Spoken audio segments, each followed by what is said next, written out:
انسانوں کا محسن۔ وہ ادویات سازی کا ماہر تھا۔ وہ 1843 میں فرینکفرٹ سے سوئٹزرلینڈ شفٹ ہو گیا۔ ویوے اس وقت غربت کا شکار تھا۔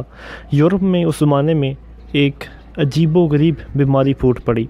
بے شمار مائیں بچوں کی پیدائش کے بعد دودھ کی نعمت سے محروم ہو جاتی تھیں۔ وہ بچوں کو دودھ نہیں پلا پاتی تھیں، چنانچہ یورپ کا ہر چوتھا بچہ پیدائش سے چند دن بعد انتقال کر جاتا تھا۔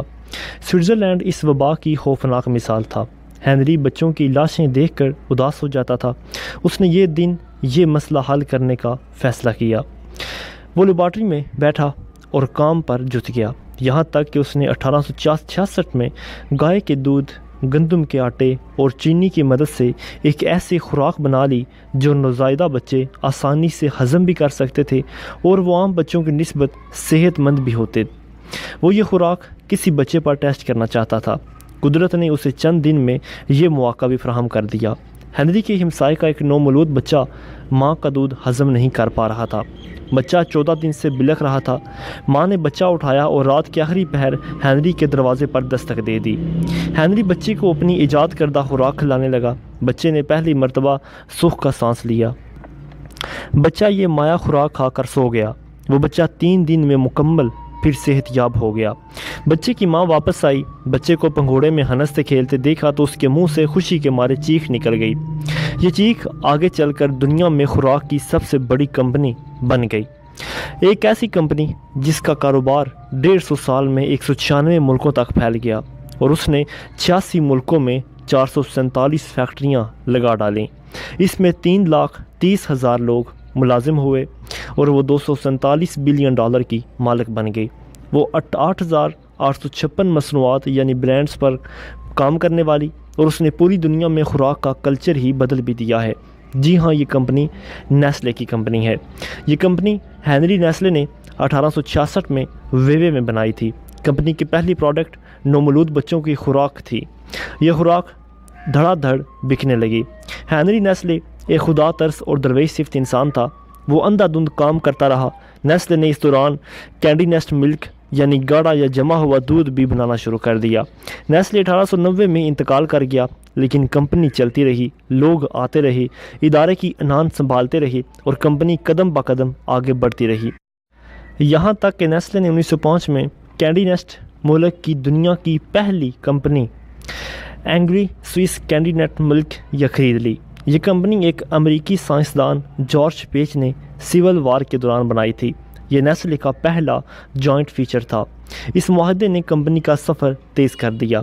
پہلی جنگ عظیم نے نیسلے کے کاروبار میں اضافہ کیا۔ کمپنی نے ملک چاکلیٹ ایجاد کیا۔ نیسلے کا ملک چاکلیٹ اور دودھ جنگ کے دوران فوجیوں کی خوراک بن گیا۔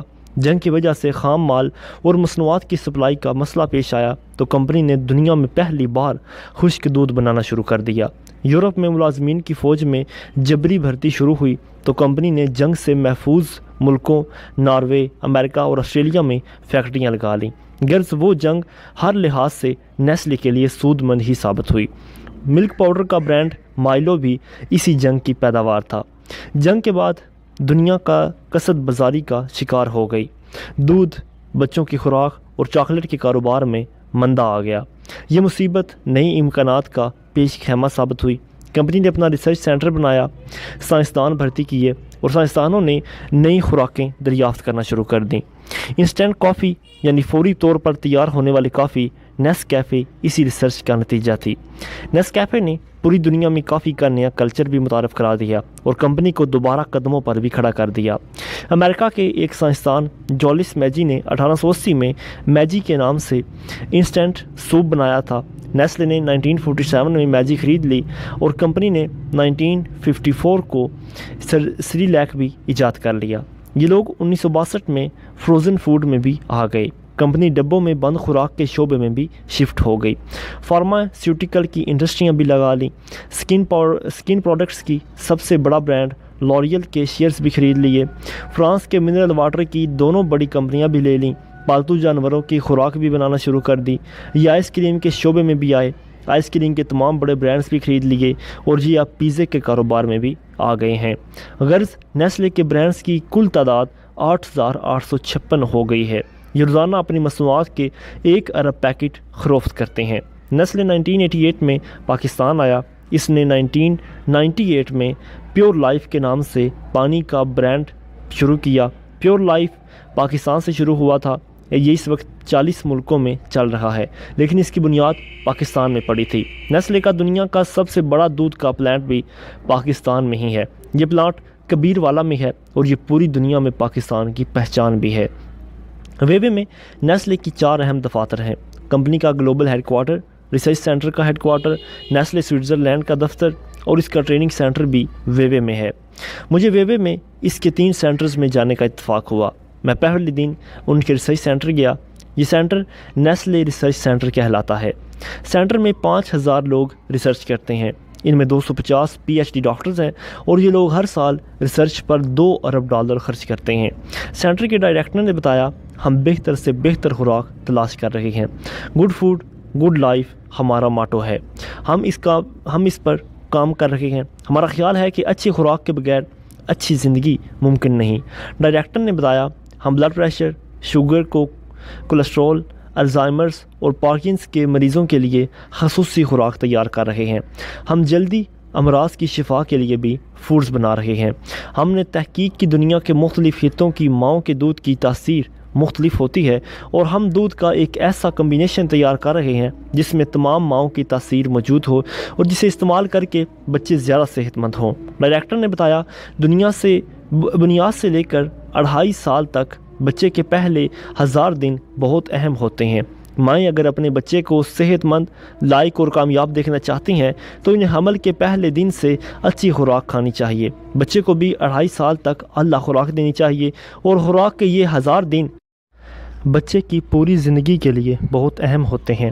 ڈائریکٹر نے بتایا کہ ہم نے ریسرچ کی ہے، ہم جتنی میٹھی اور مسالہ دار اشیاء کھاتے ہیں ہماری زبان ان کا صرف 20% چکھ پاتی ہے، باقی 80% مسالے اور چینی براہ راست ہمارے معدے میں چلی جاتی ہے اور یہ ہماری صحت خراب کرتی ہے۔ ہم ایسی مٹھائیاں بنا رہے ہیں جن کی صرف بیرونی سطح پر چینی کی تہ چڑھی ہوگی، یوں صارف کو ذائقہ بھی مل جائے گا اور چینی کا 80% استعمال بھی کم ہو جائے گا۔ ہم ایسے پیزے بھی بنا رہے ہیں جن کی صرف نچلی تہ پر مسالے ہیں، صارفین مسالے کا ذائقہ بھی محسوس کر لیں گے اور یہ ان کے برے اثرات سے بھی بچ جائیں گے۔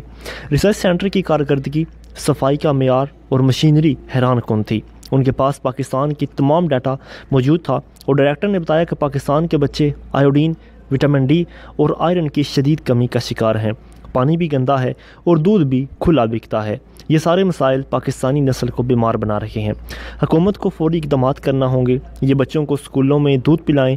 ملک میں آئرن کے بغیر آٹا، آیوڈین کے بغیر نمک اور کھلے دودھ پر پابندی ہونی چاہیے اور حکومت پانی بھی فوری طور پر کنٹرول کرے۔ یہ تمام شہریوں کو صاف پانی فراہم کرے۔ یہ تمام کام فوری طور پر کرنے والے ہیں۔ حکومت نے اگر ان پر توجہ نہ دی تو پھر پاکستان اندر سے کمزور ہوتا جائے گا۔ یہ دوسرے دن کمپنی کے گلوبل ہیڈ کوارٹر میں بھی میں گیا۔ یہ عمارت لیک جنیوا کے کنارے پر واقع ہے۔ کھڑکیوں سے کوہ الپس اور لیک دونوں دکھائی دیتے ہیں۔ عمارت کے 6 فلور پر کمپنی کی تمام مصنوعات کا ڈسپلے لکھا ہوا ہے یا چھپا ہوا ہے۔ ہر پروڈکٹ ایک تاریخ تھی اور یہ تاریخ بار بار قدم روک لیتی تھی۔ وزٹ کے دوران پتہ چلا کہ کمپنی اس وقت تک کوئی پروڈکٹ لانچ نہیں کرتی جب تک اسے 60% ووٹ نہ مل جائیں، اور یہ لوگ ہر 5 سال بعد اپنی مصنوعات کا اثر نو جائزہ بھی لیتے ہیں، یہ ان میں تبدیلیاں کرتے ہیں۔ یہ لوگ اپنی مصنوعات کے لیے جہاں جہاں سے خام مال لیتے ہیں یہ ان تمام دیہات اور کسانوں کی تعلیم اور تربیت کا بندوبست بھی کرتے ہیں، اور یہ ان تک پاکستان کے لاکھوں گوالوں کی ٹریننگ بھی اب تک یہ کر چکے ہیں۔ یہ دیہات کو صاف پانی بھی دے رہے ہیں اور یہ بچوں کے لیے اسکول بھی بناتے جا رہے ہیں۔ میرے دل سے ہنری نیسلے کے لیے دعا نکلی۔ وہ خود 1890 میں فوت ہو گیا، لیکن اس کا لگایا ہوا پودا آج تک دنیا کو پھل اور سایہ دے رہا ہے۔